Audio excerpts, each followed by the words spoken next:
एक गांव था, उसका नाम था ढोलकपुर। वह गांव चारों ओर से पेड़ पौधों से घिरा हुआ था और उसमें रहने वाले लगभग 90% लोग बेरोजगार थे, जिनके पास सिर्फ अपना खेत था और उसी से अपना जीवन यापन कर रहे थे। गांव में एक बिरजू नाम का गरीब किसान अपनी पत्नी गौरी और अपने बेटे के साथ रहता था। वह अपना घर चलाने के लिए अपने खेतों में बहुत मेहनत करता था।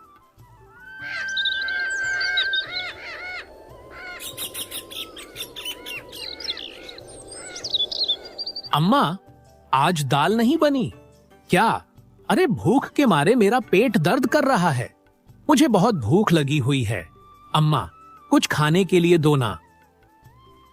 बेटा, आज बस रोटी खा ले। आज घर में कुछ नहीं था तो रोटी ही बची है। कल कुछ इंतजाम करेंगे। इंतजाम? अब क्या बचा है बेचने के लिए? खेत गिरवी रख चुका हूँ, बैल बिक चुके हैं। अब पेट की आग कैसे बुझाऊं? भूख तो मुझे भी बहुत जोर से लगी है, लेकिन मैं कर भी क्या सकता हूँ? अब हमारा परिवार कैसे चलेगा? मुझे तो यह भी नहीं पता है। हाँ, आप भी बिल्कुल ठीक कह रहे हो, लेकिन हम भूखे रह सकते हैं। हमारा बेटा कैसे भूखा रहेगा? और हम लोगों में तो अपनी भूख को जैसे तैसे करके रोक लिया है, लेकिन उसको तो बहुत जोर की भूख लगी है। गौरी, अब मैं क्या बताऊं? और सेठ जी का कर्ज भी तो चुकाना है। काकर चलिए, बहुत दिन हो गए हैं। पता नहीं किस दिन वह हम पर टूट पड़ेंगे। हाँ जी, और वो जमींदार किसी पर रहेंगे नहीं खाता है। अरे आप आज ही उनके पास चले जाइए और उनसे कुछ दिनों की और मोहलत मांग लीजिए। शायद वह तुम्हें कुछ दिन का समय दे दे।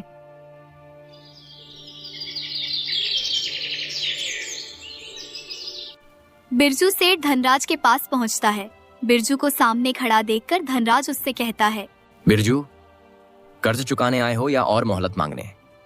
तुम्हें देखकर तो ऐसा लग रहा है कि तुम बड़े उदास हो, और तुम मेरा कर्ज तो कोई हालत में चुकाने ही नहीं आए होगे। हाँ सेठ जी, यह बात तो आपने बिल्कुल ठीक कही है, क्योंकि मैं आपका कर्ज चुकाने नहीं आया हूँ। अरे मेरे पास पैसे ही नहीं है तो अभी आपका कर्ज कैसे चुकाऊंगा? और सेठ जी, इस बार बारिश नहीं हुई, फसल सूख गई। थोड़ा और समय दे दो। समय से कर्ज नहीं चुकाया तो ब्याज बढ़ता जाएगा, समझे? अगर नहीं चुका सकते तो खेत हमारे नाम कर दो। अरे जो पता है तुम लोगों को कि तुम कर्ज नहीं तो चुका सकते, तो पहले से ही मुझे कुछ ना कुछ चीज यहां पर अपना खेत, घर दे दो, जिससे मैं भी निश्चिंत होकर रहूंगा। बिरजू का चेहरा सफेद पड़ जाता है। उसके लिए खेत सिर्फ जमीन का टुकड़ा नहीं, बल्कि उसके पुरखों की निशानी है। और फिर वहां सेठ धनराज से कहता है, अरे मालिक, ऐसी बात नहीं है। अगर इस बार फसल ना सूखी होती तो मैं आपका सारा पैसा अभी लौटा देता। और रही बात मेरे खेत को आपका नाम करने की, तो मालिक मैं यह नहीं कर सकता, क्योंकि यह मेरे पुरखों की जमीन है, इनकी निशानी है। इसीलिए आप मुझे कुछ दिन का समय दे दो। देखता हूँ, शायद मेरी फसल जल्दी से तैयार हो जाए। बस मैं आपके सारे पैसे तुरंत लौटा दूंगा। देखो बिरजू, तुम्हें जो करना है जल्दी करो। मेरे पास इतना समय नहीं है कि तुम लोगों को मोहलत ही देता जाऊं। और अगली बार से मैं कर्ज पर पैसे तो दूंगा, लेकिन सबसे पहले उस व्यक्ति की कोई ना कोई कीमती चीज या फिर खेत घर अपने नाम पहले ही करवा लूंगा। अगर उसने समय पर पैसे चुका दिए तो मैं उसका खेत उसके नाम कर दूंगा, और नहीं चुका पाए तो अपने नाम ही रखूंगा। अब जाओ यहां से और जल्दी से कुछ ना कुछ इंतजाम करो। सेठ धनराज की बात सुनकर बिरजू वहां से चला आता है और बिरजू परेशान होकर गांव के चौपाल पर आता है। उसे परेशान देखकर गांव का दूसरा किसान रामलाल उससे पूछता है, बिरजू, सुना है सेठ धनराज तुझसे खेत छीनने वाला है।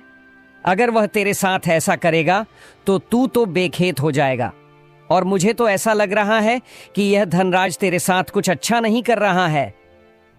हाँ भाई सेठ धनराज, मुझे मेरा खेत छीनना चाहता है, लेकिन अब मुझे कुछ समझ में नहीं आ रहा है कि मैं क्या करूं, और मुझे कोई रास्ता भी तो नहीं दिख रहा। रामलाल, क्यों ना हम सब मिलकर विरोध करें?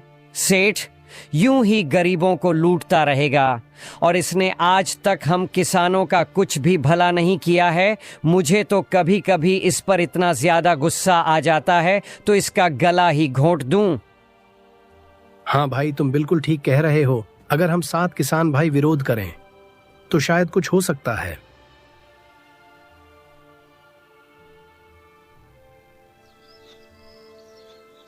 अगले दिन सुबह होते ही रामलाल, बिरजू और रघु तीनों किसान एक साथ खड़े हुए थे।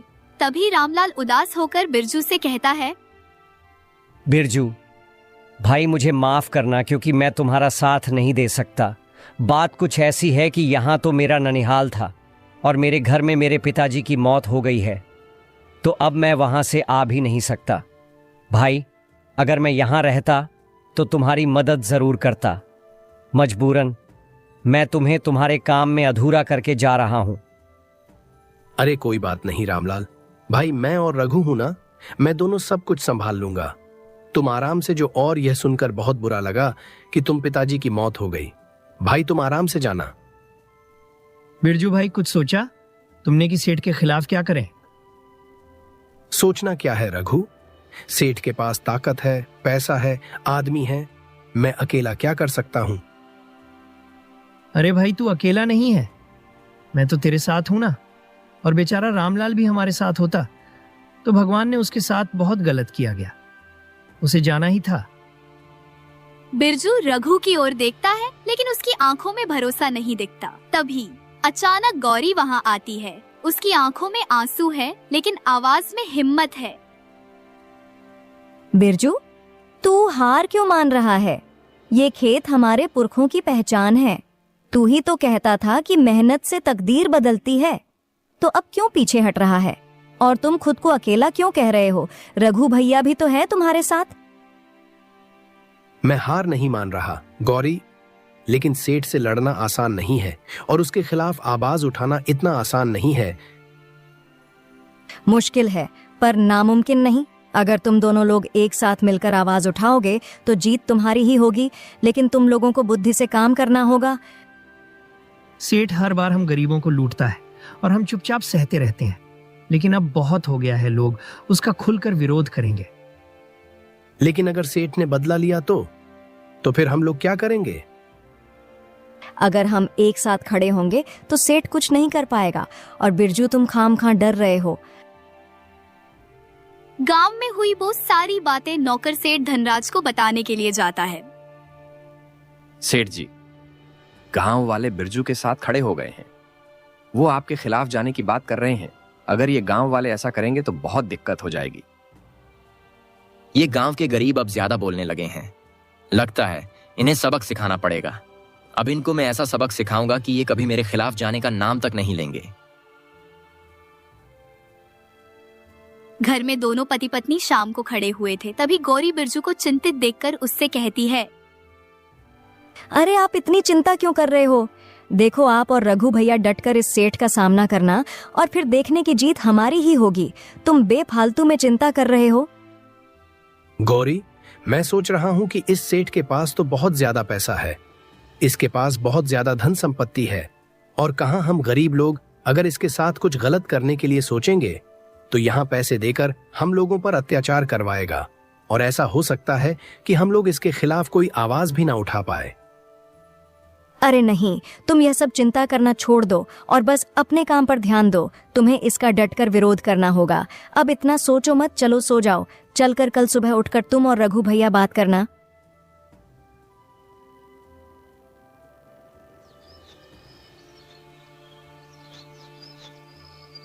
अगले दिन सुबह होते ही तीनों लोग इकट्ठा होते हैं और तभी रघु हो बहुत जोर गुस्सा आता है और वह जोश में आकर कहता है, अगर हम आज चुप रहे तो कल सेठ पूरे गांव को गुलाम बना देगा और हम किसी के गुलाम नहीं बन सकते, और हम लोग किसी के तलवे चाटने के मोहताज नहीं हैं।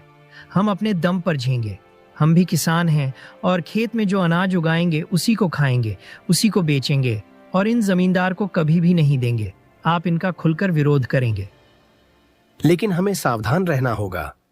सेठ धनराज ताकतवर आदमी है, वो किसी भी हद तक जा सकता है, लेकिन हम डरेंगे नहीं। ये जमीन हमारी मेहनत की कमाई है, इसे सेठ ऐसे ही नहीं छीन सकता, और अब हम लोग तैयार हैं सेठ धनराज का खुलकर विरोध करने के लिए। सही कहा, अगर लड़ना पड़ा तो लड़ेंगे, और चाहे जो करना पड़े हम लोग जरूर करेंगे, लेकिन न्याय पाकर ही मानेंगे। तीनों को जोश आ जाता है।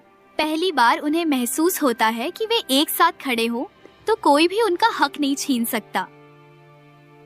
इधर सेठ धनराज बहुत गुस्से में बैठा हुआ था क्योंकि उसके नौकर ने उसे बताया था कि गांव वाले उसके खिलाफ साजिश कर रहे हैं। ये गरीब अब ज्यादा बोलने लगे हैं। अब इन्हें सबक सिखाना होगा। अगर इन पर जल्दी से दबाव नहीं डाला गया तो यह मेरे बारे में न जाने क्या क्या बोल देंगे और न जाने क्या क्या करने के लिए तैयार होंगे। हुकुम, अगर गांव वालों ने बगावत कर दी तो मामला बिगड़ सकता है। मुझे तो लगता है कि यह गांव वाले आपके साथ बहुत गलत कर रहे हैं और ये कोई गाढ़ी साजिश कर रहे हैं। डर मत, मैं इन गरीबों को अच्छे से जानता हूं। इनका गला दबा दो, फिर देखो कैसे चुपचाप हमारे कदम चाटते हैं। और इस बिरजू में कुछ ज्यादा ही जवानी छड़ी हुई है जो सबको अकेले ही भड़का रहा है। थोड़ा थोड़ा अंधेरा होता है, तभी सेठ धनराज अपने नौकर से कहता है, देखो अब थोड़ा थोड़ा अंधेरा हो गया है तो तुम जाओ और वह जो बिरजू की थोड़ी फसल खड़ी है ना, उसमें आग लगा दो जाकर, ताकि उसको समझ में आए कि मुझसे पंगा लेना कोई आसान बात नहीं है। जी मालिक, मैं अभी जा रहा हूं और उस बिरजू की फसल का विनाश कर दूंगा। सेठ धनराज का नौकर उतने ही टाइम बिरजू के खेत की ओर निकल पड़ता है। वहां पहुंचकर वहां बिरजू के खेत में आग लगा देता है। सेठ धनराज के नौकर को रघु बिरजू की फसल जलते हुए देख लेता है। उस समय तो वह चुपचाप छिपकर देखा ही रहता है और नौकर से कुछ नहीं कहता। अच्छा, तो तुम हम लोगों के साथ ऐसा कर रहे हो ताकि हम लोग तुम्हारा विरोध ना कर सके। अरे तुम लोगों की भूल है, अभी तो चुपचाप मैं तुमसे छिपा हुआ खड़ा हूं, लेकिन कल देखना कि मैं क्या करता हूं। अरे तुमने बिरजू की सारी फसल बर्बाद कर दी है, तुमने उसका जीना हराम कर दिया है। अब तो तुम्हारी खैर नहीं है। अब तक मैं भी थोड़ा बहुत डर रहा था, लेकिन अब नहीं। अब जो तुम्हें करना था तुम वह कर चुके हो, अब बारी मेरी है।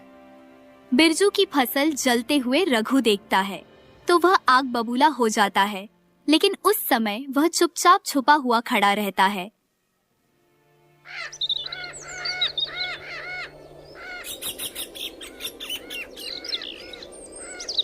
अगले दिन सुबह होते ही रघु बिरजू के पास जाता है और उसे बताता है, बिरजू भाई, सब कुछ बर्बाद हो गया।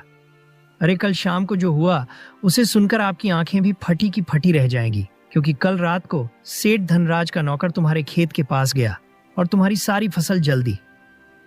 अब हम लोग क्या करेंगे? उसने तो तुम्हें बिल्कुल बर्बाद कर दिया है।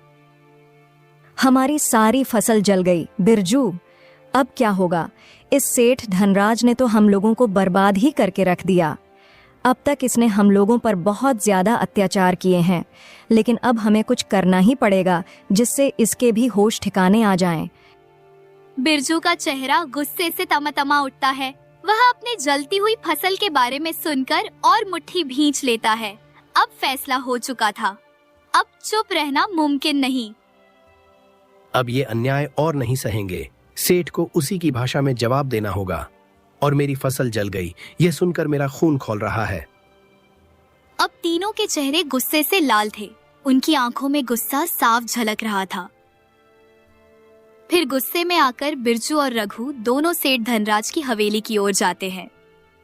तुमने मेरी फसल जल कर रख कर दी है और अब तुम इसका परिणाम भुगतोगे कि मैं तुम्हारे खिलाफ विरोध करूंगा और तुम्हें सजा दिलवाऊंगा। अरे तुम हम गरीबों की कदर करना नहीं जानते। तुम्हें मालूम भी है कि एक फसल तैयार करने में कितना समय लगता है। अरे तुम तो आराम से घर में बैठकर खाते रहते हो। आपने कभी मजदूरों से पूछा कि कितनी मेहनत पड़ती है? लेकिन किसी को बर्बाद करने में तुम सबसे आगे रहते हो, चले जाते हो, मुंह उठाए और उसको बर्बाद ही कर देते हो। बिरजू बिना डरे बिना झिझके ऊंची आवाज में शेर धनराज से बात करता है, लेकिन उसकी ऊंची आवाज सेठ धनराज को बिल्कुल भी अच्छी नहीं लगती और वह चिल्लाते हुए गुस्से में बिरजू से कहता है, क्या बकवास है ये? तुम लोग भूल गए कि इस गांव का मालिक कौन है? अरे इस गांव का मालिक मैं हूं और तू मुझे जवान संभाल कर बात कर, वरना मैं तेरा अभी गला घोंट दूंगा। अरे तुझे बोलने तक की तमीज नहीं है। अरे पहले खुद को देख, उसके बाद मुझे सिखा। अरे मुझे बात करने की बहुत तमीज है, लेकिन तुझे मैं बहुत तमीज वाली बात नहीं करूंगा, क्योंकि तू आदर के लायक नहीं है, तू अनादर के लायक है और खुद को मलिक बता रहा है। अरे मालिक तो इस गांव के सरपंच जी हैं और दूसरे मालिक हम लोग हैं, क्योंकि सारे गांव की जमीनों पर खेती हम ही लोग करते हैं और हम जितने भी किसान भाई हैं सब बहुत मेहनत करते हैं, लेकिन तुझे इसका कोई अंदाजा नहीं है। और हम लोग अपना खेत लेकर ही रहेंगे। और तूने जो बिरजू की फसल जलाई है ना, तुझे उसका भी परिणाम भुगतना पड़ेगा, क्योंकि अब हम लोग चुप नहीं रह सकते।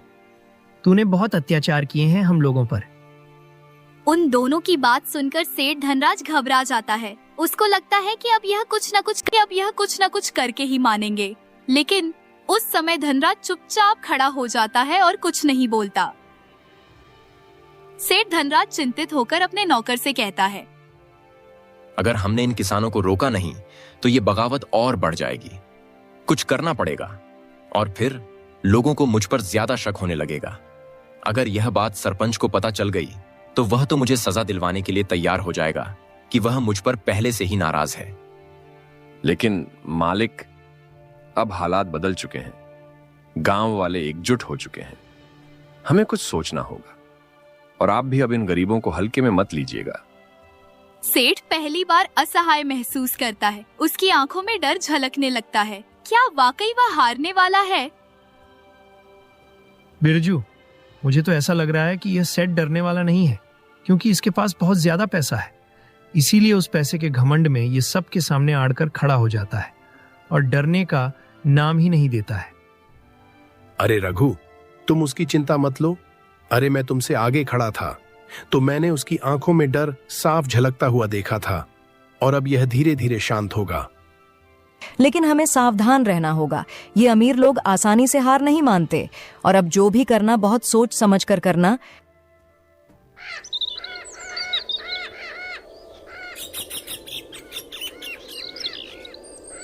अगले दिन सुबह होते ही सेठ धनराज बिरजू और रघु के पास पहुंचता है, क्योंकि उसको अब टेंशन होने लगी थी कि अगर इन दोनों ने कुछ किया तो उसका परिणाम बहुत गलत होगा। इसीलिए धनराज दोनों के सामने आकर उनसे कहता है, बिरजू और रघु, तुम दोनों जो भी कर रहे हो वह बहुत गलत कर रहे हो। और बिरजू, इतना गुस्सा ठीक नहीं है। तुम जानते हो कि तुम्हारा कर्ज कितना बड़ा है, जिसे तुम चुका नहीं सकते। कर्ज की बात मत कर सेठ, तूने तो हमारे खेत ही जला दिए। अब हिसाब होगा। अब मैं चुप रहने वाला नहीं हूं। आप मुझे मेरा इंसाफ चाहिए और मैं अपना इंसाफ लेकर ही रहूंगा। या तो हमारा खेत वापस दे या फिर अंजाम के लिए तैयार हो जा। देख, सरपंच जी बाहर गए हुए थे और शायद कल तक वह आ जाएंगे। फिर देखना कि हम लोगों को इंसाफ वापस मिलता है या नहीं, तो तूने बिरजू की जो फसल जलाई है तो उसकी भी भरपाई करेगा। बस कैसे भी करके सरपंच जी बस गांव आ जाएं। ठीक है, अगर कर्ज नहीं चुका सकते तो अपनी जमीन का मालिकाना हक मुझे दे दो और यहीं से सारी लड़ाई खत्म हो जाएगी। हम अपना खेत किसी भी हालत में नहीं छोड़ेंगे, और तुझे हम लोगों ने अपनी अपनी जमीन का मालिक बना दिया, तब तो तू हम लोगों को कुछ समझेगा ही नहीं। अभी से तूने हम लोगों का जीना हराम कर रखा है, तो बाद में क्या करेगा? ठीक है, फिर तुम्हें जो करना है तुम वह करो और मुझे चलाकर दिखाने की कोशिश भी मत करना, क्योंकि मैं एक बड़ा जमींदार हूं। अरे वह सरपंच तो है, लेकिन उम्र में मेरे से छोटा है। हो सकता है वह मेरी ही बात मानेगा। अरे जब न्याय की कुर्सी पर कोई बैठता है तो वहां पर छोटा बड़ा नहीं देखा जाता। वहां पर सिर्फ बात होगी न्याय की, अन्य की कोई बात नहीं होगी। अरे तू एक घमंड कर रहा है ना, तेरा घमंड भी चूर चूर हो जाएगा। रघु की ऐसी बात सुनकर सेठ सच में पड़ जाता है कि आखिर यह बात तो बिल्कुल सही कह रहा है। अरे सेठ को कोई डर नहीं था, उसको सिर्फ डर था इसका कि उसने बिरजू की फसल जल दी थी। बस उसकी यही बात फंस रही थी।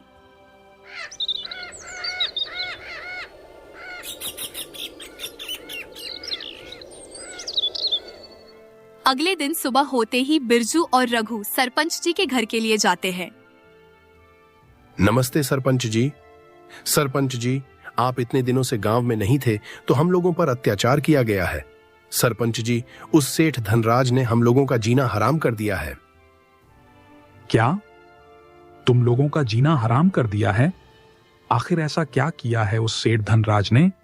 और मैं इतने दिनों तक गांव में नहीं था तो मुझे भी चिंता हो रही थी कि कहीं ऐसा ना हो कि मेरे गांव में कोई समस्या हो जाए, और आज यहां पहुंचा हूं तो समस्या ही आ रही है।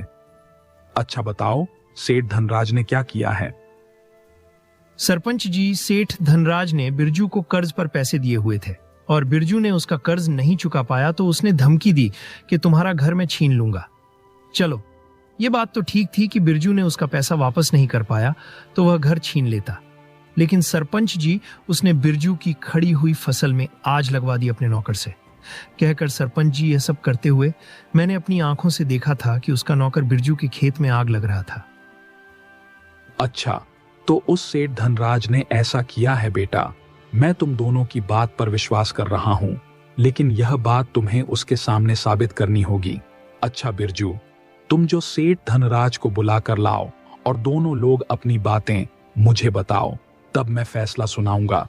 क्योंकि अगर मैं ऐसे फैसला सुना दिया तो गांव वालों को भी लगेगा कि मैं तुम्हारा पक्ष लिया है। और रघु, तुम घर चले जाना, सिर्फ इन दोनों को ही यहां आने देना। ठीक है सरपंच जी, बिरजू ही सेठ धनराज को बुलाकर लेगा और मैं घर के लिए चला जाऊंगा। बिरजू सेठ धनराज को बुलाकर सरपंच जी के सामने लाता है। तभी सरपंच जी सेठ धनराज से कहते हैं, क्या हुआ धनराज? तुमने इन गरीबों का जीना हराम कर रखा है। अरे तुमने इस बिरजू की फसल क्यों जला दी? अरे सरपंच जी, मैंने ऐसा कुछ नहीं किया है। यह बिरजू झूठ बोल रहा है। नहीं सरपंच जी, मैं झूठ नहीं बोल रहा हूं। मैंने जो भी बातें आपको बताई हैं वह बातें बिल्कुल सच है, चाहे उन बातों को यह माने या ना माने। उन दोनों की बातें सुनकर सरपंच को कुछ समझ में नहीं आता है कि आखिर सही कौन है और गलत कौन है। तभी उसके दिमाग में एक आइडिया आता है और वह उनसे कहता है, देखो, ऐसे मुझे कुछ समझ में नहीं आ रहा है कि आखिर गलत कौन है और सही कौन है। देखो, मेरे पुराने घर में एक मशीन रखी हुई है जो मेरे दादाजी ने मुझे दी थी, और उससे मैं यह पता कर सकता हूं कि झूठ कौन बोल रहा है और सच कौन बोल रहा है। लेकिन यह काम मैं कल करूंगा, क्योंकि आज मैं बहुत थक गया हूं। और अब तुम दोनों यहां से जाओ। घर जाकर बिरजू दोनों को यह बताता है कि फैसला नहीं सुनाया गया है और वह कल सुनाया जाएगा। उसकी बात सुनकर दोनों लोग चुप खड़े रहते हैं और तीनों को समझ में नहीं आ रहा था कि आखिर सरपंच जी किस मशीन की बात कर रहे थे। सेठ धनराज चालाकी दिखाने की कोशिश करता है। वह यह सोचता है कि उस मशीन को वह चुरा लेगा तो सरपंच जी नहीं पहचान पाएंगे कि आखिर सही कौन बोल रहा है और गलत कौन बोल रहा है। सेठ धनराज जैसे ही सरपंच जी के पुराने घर में पहुंचते हैं तो सरपंच जी सामने से उससे कहते हैं, अच्छा, तो तुम ही हो? झूठे। अरे, मुझे पहले ही पता था कि बिरजू और रघु कभी झूठ नहीं बोल सकते, और मुझे कुछ समझ में नहीं आया कि मैं कैसे पता करूं कि तुम सही हो या बिरजू। तभी मैंने तुम लोगों से झूठ कहा था कि मेरी ऐसी मशीन है जो गलत और सही का पता लगा देगी। लेकिन यहाँ कोई मशीन नहीं है, तुम झूठ बोल रहे थे। इसीलिए तुम मशीन को चुराने के लिए आए थे, और बिरजू बिल्कुल सच बोल रहा था, इसलिए वह घर में आराम से सो रहा होगा। अच्छा, इसका मतलब कि आप एक चाल चल रहे थे? हाँ धनराज, मैं एक चाल चल रहा था और तुम मेरी चाल में आसानी से फंस गए हो। अब तुम बिरजू को उसकी फसल जलाने पैसा दोगे और उसका सारा कर्ज माफ करोगे। तुम जाओ यहां से, कल मैं बिरजू को तुम्हारे यहां भेज दूंगा। तुम उसे पैसे दे देना और मैं तुम्हारी इज्जत बचा रहा हूं। यह बात सिर्फ बिरजू और उसकी पत्नी और रघु को ही मालूम होगी कि तुम झूठे हो। ठीक है, अब जाओ।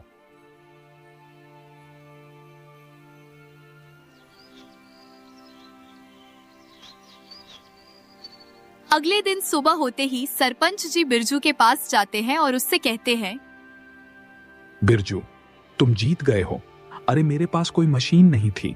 मैंने तो यह जानने के लिए वह बात कही थी कि झूठा कौन है और सही कौन है, और शेर धनराज उस मशीन को चुराने के लिए आया था, लेकिन वहां मैं था और मैंने उस पकड़ लिया। अब तुम उसके पास जाना और अपना सारा पैसा ले आना। अब तुम्हारा कर्ज माफ है। इस तरह बिरजू और रघु की जीत हुई, और इसका कारण गौरी थी, क्योंकि गौरी उन्हें सबसे ज्यादा आगाह कर रही थी। इसमें सबसे ज्यादा महत्वता गौरी की ही है।